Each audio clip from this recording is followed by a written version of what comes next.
King of Long Island issued the following statement. Shutting down the federal government and reading Dr. Seuss on the Senate floor, both of which Ted Cruz did there, are the marks of a carnival barker, not the leader of the free world. I like the line. All right, let's bring in our panel. Brad Gerstman, political consultant and founding partner of Gotham Government Relations. Dominic Carter, of course, political journalist and author, and Andrew Whitman, senior political correspondent. And let's start with Ted Cruz. And for me, do you look at him as a sideshow, or is he the Tea Party darling? And this is going to be a migraine for Republicans from now until he finally says no mas. I think the migraine level depends on how the rest of the field plays out and who flames out and that sort of thing. He does need to be taken somewhat seriously. He's something of the id of the Tea Party movement, as you alluded to. And because of that, he enjoys a lot of support in the House. He'll have a lot of people in congressional districts who are working for him. The establishment of the GOP hates him. And right now, he's sort of caught in the line behind Scott Walker and maybe Mike Huckabee from the extreme right of the GOP. But if there are questions about their viability, I mean, Cruz is somebody who's going to have support wherever he goes. It's just a matter of how much support he has. Is he really that much of a viable player to win the Republican nomination? Probably not. He probably needs to run something of an inside straight to get there, but it's not outside the realm of the possibility, and he can definitely alter the debate, particularly when all of the Republican candidates are lined up on the stage at the same time. And you know, Dominic, the thing that I always think of is the scariest guys to me are the guys with nothing to lose, right?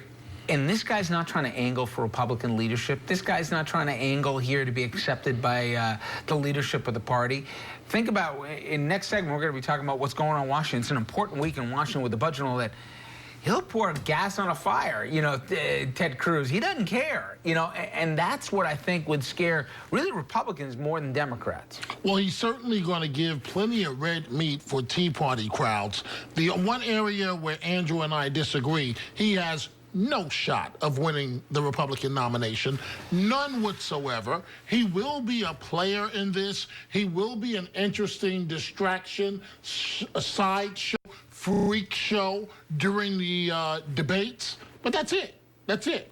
He is Mr. No in terms of that's all he offers up to the American people. I stop Obama. But what really is your agenda? It's just not going to happen. If you're Republicans and you know the Koch brothers, Brad, where they're trying to accelerate the timetable, they're trying to, you know, clear the field earlier here so they don't have to have a replay of 4 years ago where, you know, they dragged them so far to the right, the Herman Cains and the rest of the party, that by the general here, you know, you had Mitt Romney that was defined before the thing started. Can they do that when you got a guy like this who is going to get free media, and you know how this thing works here. Fox will put him on all the time, one would think. I just don't know where they can scare them into singing the party line. No, this is, I'm somewhere in between everybody on this. I think he's a real candidate. I think he is somebody who will not win the nomination, but is someone who can be, you know, he's a fresh face. He has a fresh voice. I know, you know, the public doesn't remember that he, you know, that he was able to shut down government and all the bad things that he did, even by Republican standards. But he's somebody who is going to be out there on the right, and that's what they want to hear. Look, the mainstream Republicans, they don't run the show. Yeah. As much as they want to, as much as there's so much money there, the ideology is moving to the right. No one can question that, and that's right in the bailiwick of where this guy Ted Cruz is from. Try being the candidate or the consultant who attacks Ted Cruz, because you want to knock him off the stage, but you also need his supporters, because they are the Tea Party id. And so it's a fine line you have to tread to try to attack him without alienating the people who support him. You can't say that the things that he says are just outrageous if you want to be a Republican. You actually have to embrace those things. Just maybe the guy who's saying it is not the guy for the party. Well, before Democrats say, oh, look at those crazy Republicans with their problems, they have some dissatisfaction, Andrew, on the left. There's been a new push for Elizabeth Warren. I know this really upsets Andrew here, who's got a poster of her in his apartment here.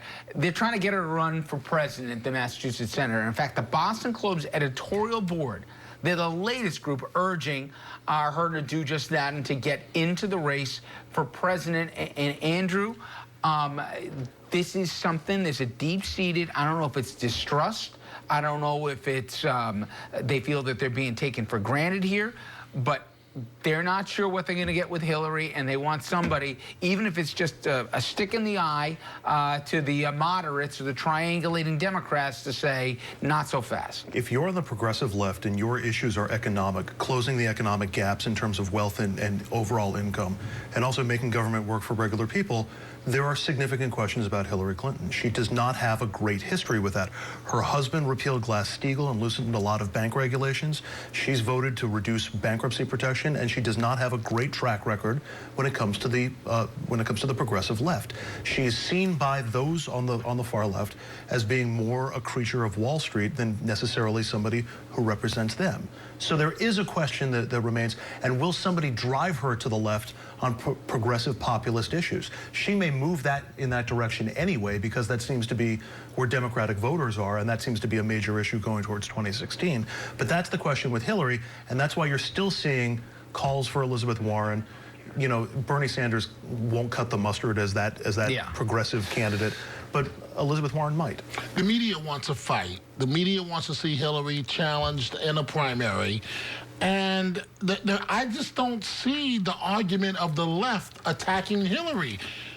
Senator Warren, with all due respect, Richard, you have a better chance of being elected president than Senator Warren does. She has no shot. So because I'm filing the papers later today. So because her hometown newspaper is urging her to get in means absolutely nothing. Yeah, but you know, if you're a Democrat, you should want a full field for the primary. You know, I hear that all the time. I really believe that. Why do people want I believe that entirely? You have to. You have to get ready for the real show, which is going to be the general election. Okay, but one second. It's not like she hasn't been through the gauntlet before. But Hillary is as green right now as anyone has ever been. She hasn't been in a fight in a long time. Right. The press conference, she did not perform well. You get rusty at this thing very, very quickly. This is not like a bicycle where you always are a proficient rider. This is one where if you're not practicing, you become worse at what you do. You become worse at your craft, and your craft must be to convince the American people, to convince the voters. And right now, I'm telling you something, Hillary does not look like she can convince anybody except the diehards. Okay, we just heard Ted Cruz say in the first clip here, hey, you're going to have a president who's going to repeal Obamacare, blah, blah, blah. My question is, and I won't bore everybody with all the numbers here, but 5 years ago today, Obamacare became the law of the land. And my question is, when you look at the polling, it's clear, because the economics suggest it's working. 16 million Americans got it when they didn't have it before. Somebody knows somebody all of a sudden has health coverage before. Is this an election year winner or loser? And with each successive month, does it get harder for Democrats to not say, yeah, I'm for that? You know, I think it is difficult for Democrats to get behind it because, A, there have been some problems with the rollout, and B, now anybody who complains about their health insurance bill has somebody to put a face to it. Before, it was just, boy, my health care insurance, it keeps going up. Now it's Obama's fault. And I think that's part of the problem with it. He's owned it. They haven't really talked it up. They haven't really sold it after the fact.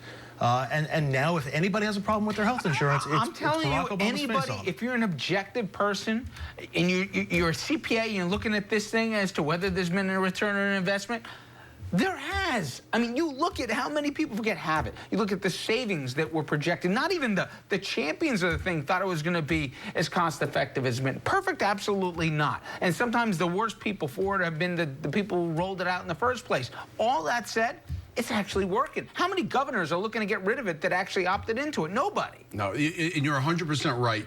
By every statistic, this thing has been a success, the Obamacare. The problem is the Democrats are afraid of it. The reason is because the Republican talking points about it have won the day. Even though it factually is a success, the rhetoric from the other side has been more successful, even though it is inaccurate. And as a result, that's an indictment on Democrats for being so sissies. Absolutely. The Democrats' talking points are terrible. They don't know how to confront this. No one has shown them the way. Republicans are outstanding. Their rhetoric will win the day, and people will be scared. Win the day. The Republicans did an excellent job of demonizing Obamacare. Obamacare, successful or not, has become a boogeyman. And what's funny, that conservative college that Senator Cruz made the announcement at, those kids would have lost their health care at age 22, and it's extended to 25 under Obamacare. All right, when we come back here, it's going to be